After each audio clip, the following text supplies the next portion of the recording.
ಎಲ್ಲ ವೀಕ್ಷಕರಿಗೆ ನಮಸ್ಕಾರ. ನಿಮಗಾಗಿ ಒಂದು ಹೊಸ ಮಾಹಿತಿ.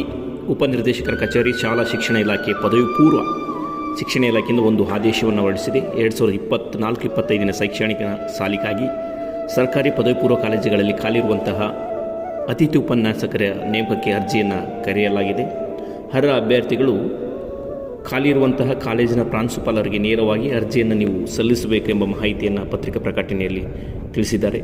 ಮುಖ್ಯವಾಗಿ ಅರ್ಜಿ ಸಲ್ಲಿಸುವಂಥ ಕೊನೆಯ ದಿನಾಂಕ 8/6/2024 ಮಧ್ಯಾಹ್ನ 12:30 ಅರ್ಜಿ ಸಲ್ಲಿಸಲು ಉಪನ್ಯಾಸಕರಿಗೆ ಅವಕಾಶ ಇರುತ್ತೆ. ಈ ಸದರಿ ವಿಷಯವನ್ನು ರಾಯಚೂರು ಅಂತಂದರೆ ಕರ್ನಾಟಕದ ಎಲ್ಲ ಕಾಲೇಜುಗಳಲ್ಲಿ ಕೂಡ ನೀವು ಅರ್ಜಿಯನ್ನು ಸಲ್ಲಿಸಬಹುದು.